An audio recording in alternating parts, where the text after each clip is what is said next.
Diphtheria. Overview: diphtheria, diphtheria, EU, is a serious bacterial infection that usually affects the mucous membranes of the nose and throat. Diphtheria is extremely rare in the United States and other developed countries thanks to widespread vaccination against the disease. However, many countries with limited healthcare or vaccination options still experience high rates of diphtheria. Diphtheria can be treated with medications, but in advanced stages, diphtheria can damage the heart, kidneys, and nervous system. Even with treatment, diphtheria can be deadly, especially in children. One sign of diphtheria is swollen glands, enlarged lymph nodes in the neck. Symptoms: diphtheria signs and symptoms usually begin 2 to 5 days after a person becomes infected.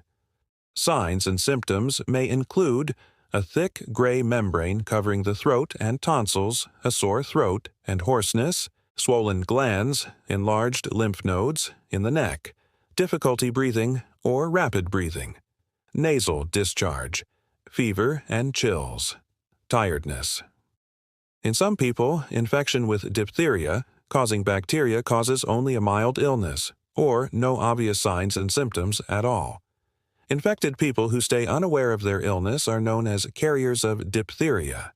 They're called carriers because they can spread the infection without being sick themselves. Skin, cutaneous diphtheria. A second type of diphtheria can affect the skin, causing pain, redness, and swelling similar to other bacterial skin infections. Ulcers covered by a gray membrane also may be a sign of skin diphtheria. Although it's more common in tropical climates, diphtheria on the skin also occurs in the United States. It may happen especially among people with poor hygiene who live in crowded conditions. When to see a doctor: call your family doctor immediately if you or your child has been exposed to someone with diphtheria. If you're not sure whether your child has been vaccinated against diphtheria, schedule an appointment. Make sure your own vaccinations are current. Causes: diphtheria is caused by the bacterium Corynebacterium diphtheria. The bacterium usually multiplies on or near the surface of the throat or skin. C. Diphtheria spreads through airborne droplets. When an infected person's sneeze or cough releases a mist of contaminated droplets, people nearby may inhale C. Diphtheria. Diphtheria spreads easily this way, especially in crowded conditions, contaminated personal or household items.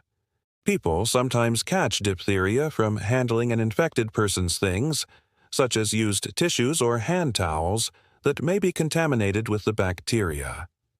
Touching an infected wound also can transfer diphtheria-causing bacteria. People who have been infected by the diphtheria bacteria and who have been treated can infect people who have had the diphtheria vaccine, even if they don't show any symptoms. Risk factors. People who are at increased risk of catching diphtheria include children and adults who don't have up-to-date vaccinations, people living in crowded or unsanitary conditions, anyone who travels to an area where diphtheria infections are more common. Diphtheria rarely occurs in the United States and Western Europe, where children have been vaccinated against the condition for decades. However, diphtheria is still common in developing countries where vaccination rates are low. In areas where diphtheria vaccination is standard, the disease is mainly a threat to unvaccinated or inadequately vaccinated people who travel internationally or have contact with people from less developed countries. Complications. Left untreated, diphtheria can lead to breathing problems. Diphtheria-causing bacteria may produce a toxin.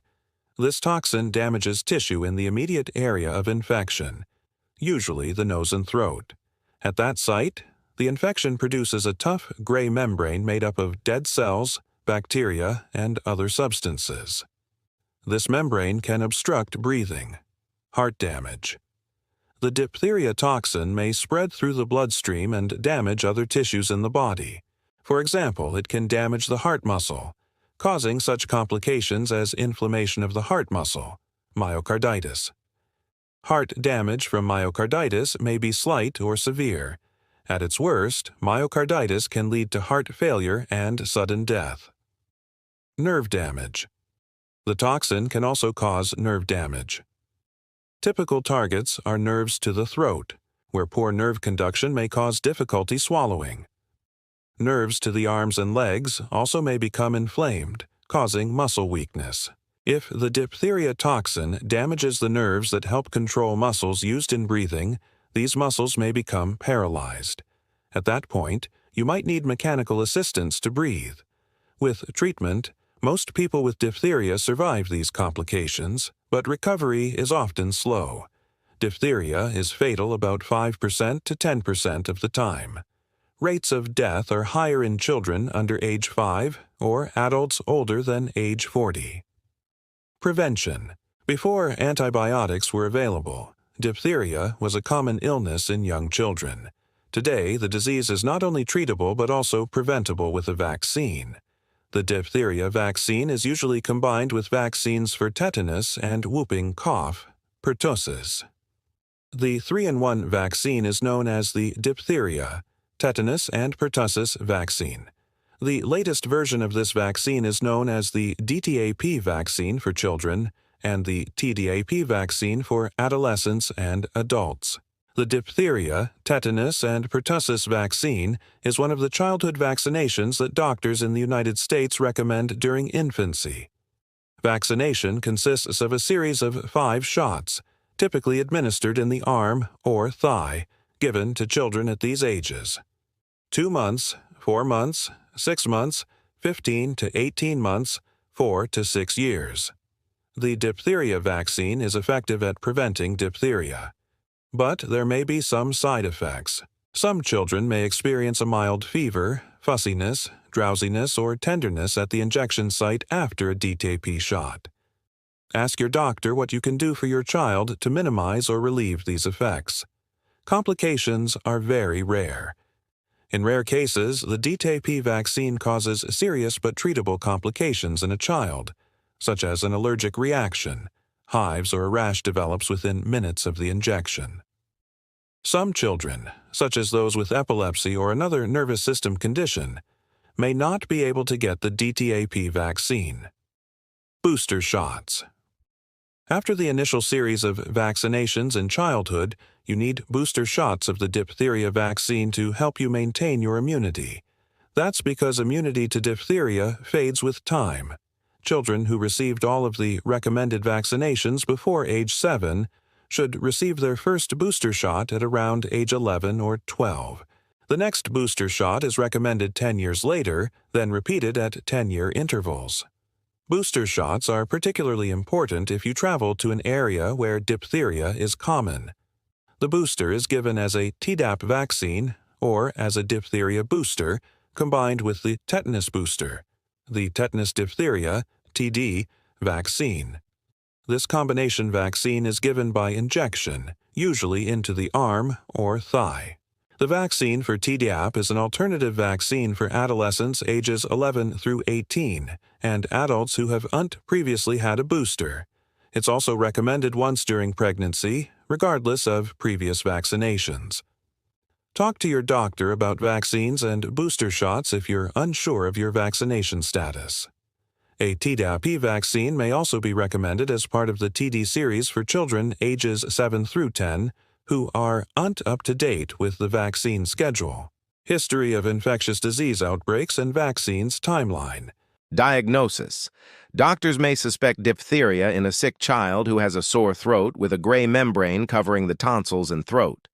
Growth of C. diphtheria in a lab culture of material from the throat membrane confirms the diagnosis. Doctors can also take a tissue sample from an infected wound and have it tested in a lab to check for the type of diphtheria that affects the skin. Cutaneous diphtheria.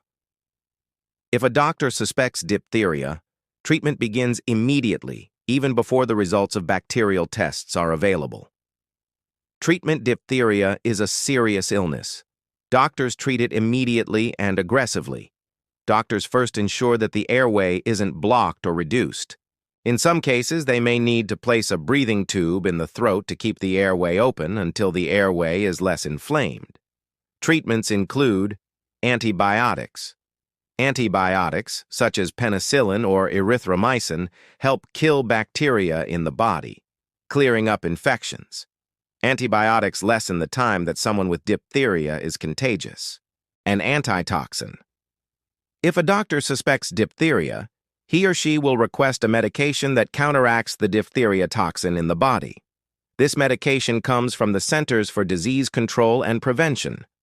Called an antitoxin, this drug is injected into a vein or muscle.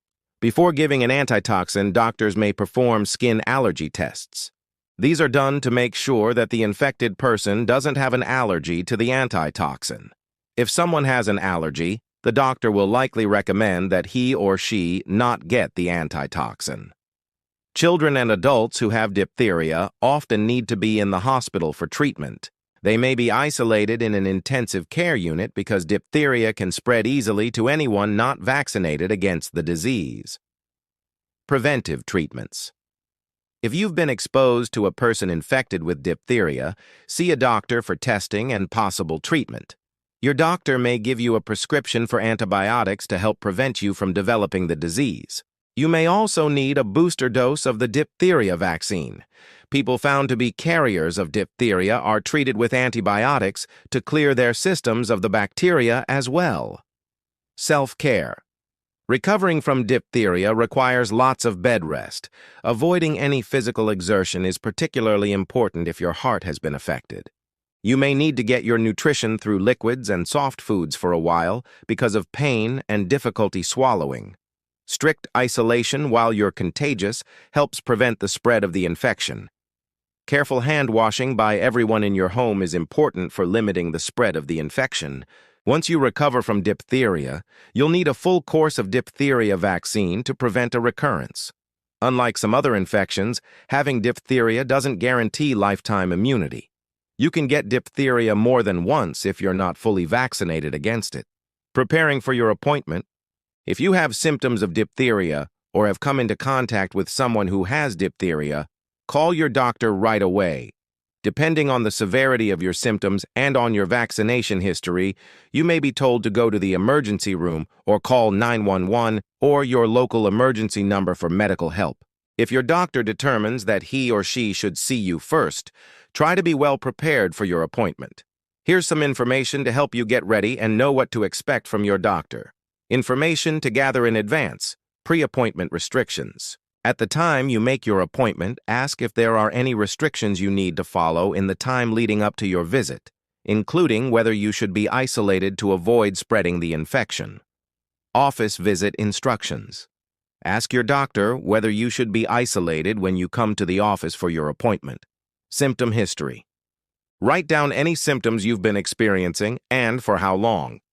Recent exposure to possible sources of infection. Your doctor will be especially interested to know if you have recently traveled abroad and where.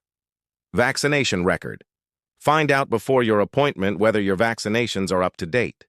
Bring a copy of your vaccination record if possible. Medical history. Make a list of your key medical information, including other conditions for which you're being treated and any medications, vitamins, or supplements you're currently taking. Questions to ask your doctor. Write down your questions in advance so that you can make the most of your time with your doctor. The list below suggests questions to ask your doctor about diphtheria. Don't hesitate to ask more questions during your appointment. What do you think is causing my symptoms? What kinds of tests do I need? What treatments are available for diphtheria? Are there any possible side effects from the medications I'll be taking? How long will it take for me to get better? Are there any long-term complications from diphtheria? Am I contagious? How can I reduce the risk of passing my illness to others? What to expect from your doctor? Your doctor is likely to ask you a number of questions too, such as, when did you first notice your symptoms? Have you had any trouble breathing? A sore throat or difficulty swallowing? Have you had a fever?